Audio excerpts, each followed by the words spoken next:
Assalamualaikum warahmatullahi wabarakatuh. Perkenalkan, nama saya Okta Saputri, saya dari kelas 2D Akuntansi Syariah. Di sini saya ingin mempresentasikan tentang makalah saya yang berjudul Hukum Ushul Fikih dan Pembagiannya. Dan berterima kasih kepada dosen pengampun yaitu Ibu Nurul Rahmawati SPDI MHI. Di sini kita akan membahas tentang pengertian hukum ushul fikih. Ushul fikih secara etimologi terdiri dari dua suku kata yaitu usul dan fikih. Usul secara etimologi adalah bentuk jamak dari kata ashalun yang berarti asal, pokok atau pondasi, yakni sesuatu yang menjadi pondasi suatu bangunan baik itu yang bersifat fisik maupun non-fisik. Contohnya, akar pohon yang mana ia merupakan pondasi dari pohon itu sendiri. Sebagai firman Allah Ta'ala, tidakkah kamu perhatikan bagaimana Allah telah membuat perumpamaan kalimat yang baik seperti pohon yang baik. Akarnya teguh dan cabangnya menjulang ke langit. Quran Surah Ibrahim ayat ke-24. Sedangkan fikih secara bahasa bermakna fahmun, yang berarti pemahaman mendalam yang memerlukan pengerahan akal pikiran. Menurut Muhammad bin Syahlih al-Utsaimin, fikih secara etimologi adalah mengenal hukum-hukum syariah yang bersifat amaliyah dengan dalil-dalilnya terperinci. Ushul fikih adalah ilmu yang membahas dalil-dalil yang bersifat global, yaitu berupa kaidah-kaidah umum seperti: yang pertama, perintah menunjukkan hukum wajib selama tidak ada indikasi yang memalingkannya di hukum tersebut. Yang kedua, larangan menunjukkan hukum haram selama tidak ada indikasi yang memalingkannya dari hukum tersebut. Ketiga, sahnya suatu amalan menunjukkan amalan tersebut telah terlaksana, dan sebagainya. Dengan memiliki ilmu tersebut, maka kita bisa mengambil faedah-faedah hukum atau mengambil kesimpulan hukum dari dalil-dalil fikih yang ada. Selain itu dibahas juga dalam ilmu tentang awal mustafid atau bisa juga disebut mustazhid, yaitu mereka yang memiliki kapasitas ilmu sehingga mampu mengambil faedah hukum dari dalil yang ada. Pembahasan mengenai mustafid ini mencakupi syarat-syaratnya, tingkatan-tingkatannya, hukumnya, dan semacamnya. Dan di sisi lain dibahas juga tentang muqallid, yakni orang awam yang belum memiliki kapasitas ilmu untuk bisa mengambil faedah hukum, sehingga mereka mengikuti para mujtahid yang sudah memiliki kapasitas untuk itu. Dan yang kedua, pembagian hukum ushul fikih. Hukum syara menurut bahasa etimologi, hukum al-hukm berarti mencegah, memutuskan. Menurut istilah ushul fikih, terminologi hukumnya syara adalah kitab atau kalam asyafari, pembuat hukum, atau Allah Subhanahu wa Ta'ala, yang berkaitan dengan semua perbuatan mukallaf, baik berupa iktikad, perintah, larangan, anjuran untuk melakukan atau meninggalkan, takhiyar, memilih antara melakukan dan tidak melakukan, atau wahid, ketentuan yang menetapkan suatu sebagai sebab, syarat, atau penghalang atau mani. Adapun jenis-jenis hukum syara yaitu terbagi menjadi dua. Yang pertama, hukum taklifi. Hukum taklifi adalah hukum yang berlaku dan diterapkan dalam agama Islam kepada orang yang sudah terkena syarat terhukum, yaitu sudah dewasa atau baligh, yang berakal atau tidak gila, karena hal ini berkaitan dengan perintah dan larangan Allah Subhanahu wa Ta'ala yang terdapat dalam Al-Quran dan hadis. Menurut KBBI, hukum adalah peraturan atau adat yang secara resmi dianggap mengikat, yang dikukuhkan oleh penguasa atau pemerintah, sedangkan taklifi adalah hukum yang mengandung tuntutan untuk dipatuhi dan dilaksanakan oleh seorang mukallaf. Hukum taklifi pada dasarnya terkait dengan perintah Allah Subhanahu wa Ta'ala di mana perintah tersebut untuk mengatur orang agar mereka harus melakukan sesuatu, mengerjakan, dan meninggalkannya. Karena sumber amal tingkah laku manusia bersumber dari mengerjakan sesuatu dan tidak mengerjakan sesuatu. Dengan demikian, hukum taklifi adalah hukum asal dari semua ketentuan hukum syara atau hukum yang berasal dari kata dasar hukum. Adapun contoh hukum taklifi yaitu ada 5, dibagi menjadi 5. Yang pertama, wajib atau fardu. Wajib yaitu ketentuan agama yang harus dikerjakan, bila ditinggalkan mendapat dosa. Contohnya sholat fardu, puasa Ramadan, dan zakat. Kedua, sunnah atau mandub. Sunnah mandub yaitu perkara yang dianjurkan untuk dilaksanakan, apabila dikerjakan mendapat pahala, dan bila ditinggalkan tidak berdosa. Contohnya sholat rawih dan puasa Senin Kamis. Yang ketiga, haram atau tahrim. Haram yaitu ketentuan larangan agama yang tidak boleh dikerjakan dan jika melaksanakannya berdosa. Contohnya larangan berjudi, minum minuman keras, dan zina. Yang keempat, makruh atau kaharorah. Ya, makruh yaitu ketentuan larangan agama yang lebih baik ditinggalkan daripada dilakukan. Contohnya makan makanan yang beraroma tidak sedap. Yang kelima, mubah atau biasa dipanggil al-ibahah. Mubah yaitu perbuatan yang tidak ada pahala atau dosa bagi yang mengerjakannya atau tidak mengerjakannya. Contoh, minum susu, tidur di kasur, dan sebagainya. Hukum wadhi ialah buatan atau bikinan. Hukum wadhi adalah firman Allah Subhanahu wa taala yang menurut untuk menjadikan sesuatu sebagai sebab, syarat, atau penghalang dari sesuatu yang lain. Hukum wadhi merupakan hukum yang berhubungan dengan pembuatan mukallaf yang mengandung persyaratan sebab atau mani. Hukum wadhi adalah hukum yang berhubungan dengan dua sebab, sabab dan yang disababi, musabab. Antara syarat dan syarati, masyrut, antara penghalang mani dan yang menghalangi manmun, antara hukum yang sah dan hukum yang tidak sah. Hal ini disebut hukum wadhi karena saling berhubungan dan berkaitan. Adapun macam-macam hukum wadhi terbagi menjadi 5, yaitu sebab, syarat, mani, rukhsah, dan azimah, sah dan batal. Yang pertama, sebab, as-sabab. Sebab yang dalam bahasa Indonesia disebut sebab. Secara etimologi artinya adalah sesuatu yang memungkinkan dengannya sampai pada suatu tujuan. Dari kata inilah dinamakan jalan. Itu sebagai sabab karena jalan bisa menyampaikan seseorang kepada tujuan.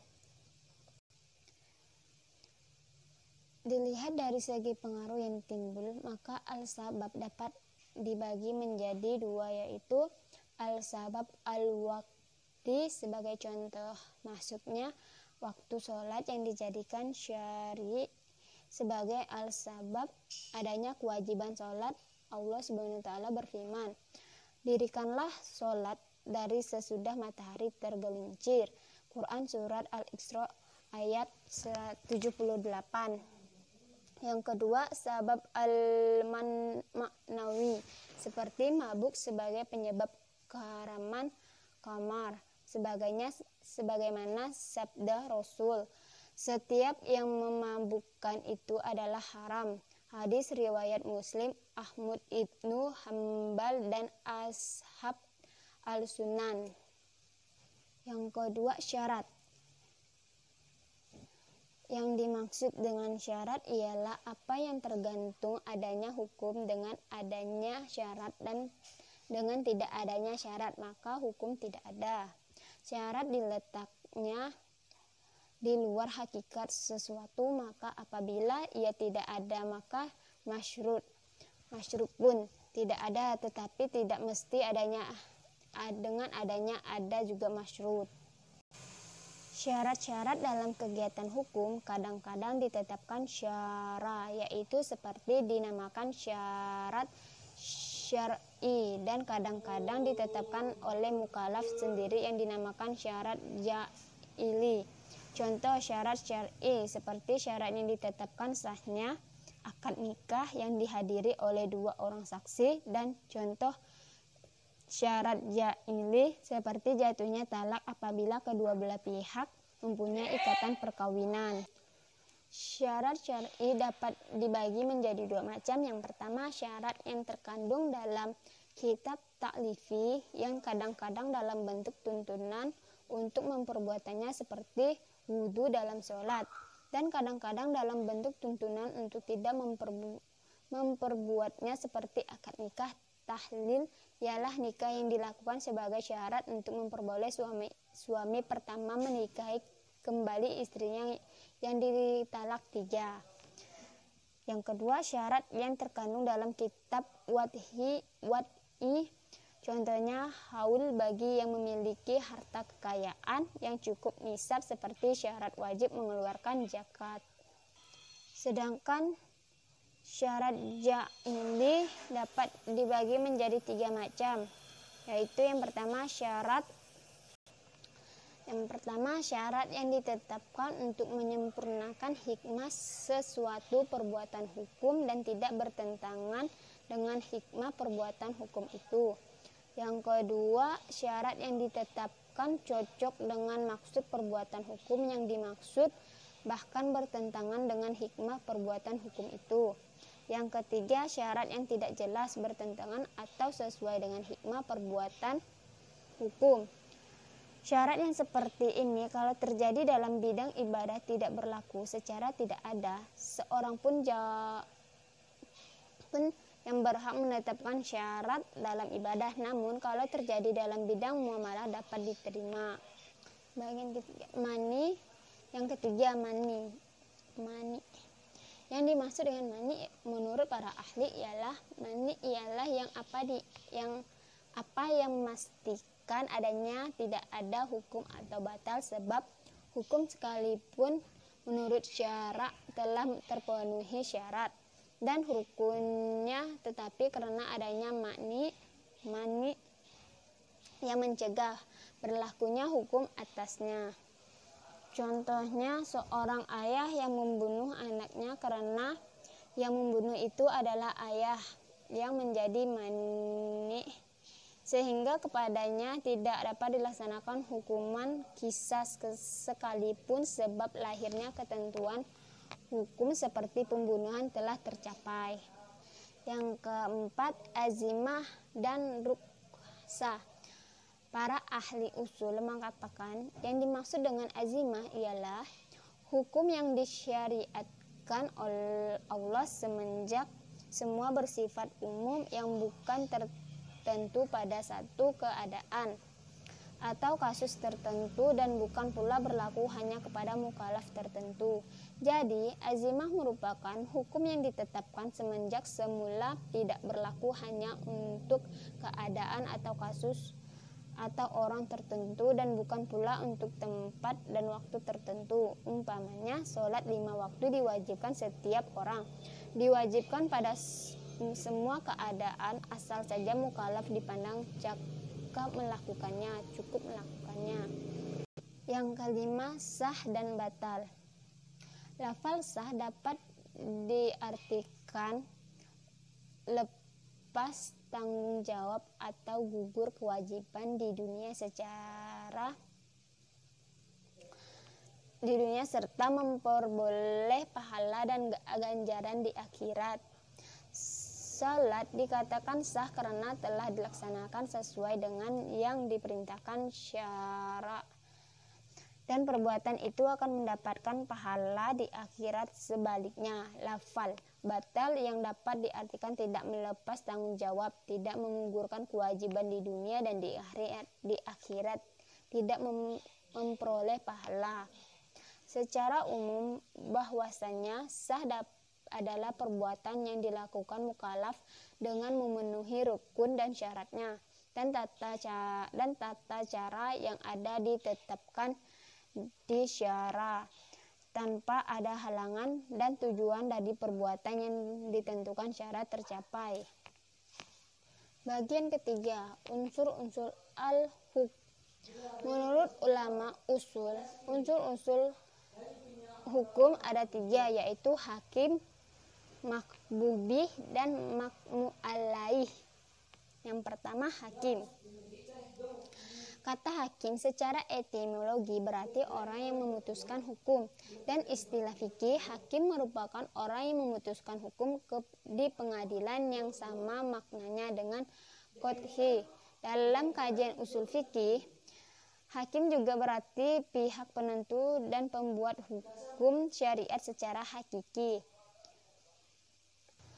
Ulama usul sepakat bahwa yang menjadi pembuat hukum hakiki dari hukum syariat adalah sebagaimana firman-Nya Allah, yang artinya menetapkan hukum itu hanyalah hak Allah. Dia menerangkan yang sebenarnya dan Dia pemberi keputusan yang paling baik. Quran Surat Al-An'am ayat ke-57. Yang kedua, makmubih. Makmubih adalah perbuatan orang-orang mukallaf yang berhubungan dengan hukum syara atau yang dibebani hukum syar'i. Misalnya dalam firman Allah, hai orang-orang beriman, diwajibkan atas kamu berpuasa. Quran Surat Al-Baqarah ayat ke-187. Makmum. Yang ketiga, makmum alaih. Makmum alaih ialah orang-orang mukallaf yang dibebani hukum. Syarat-syarat.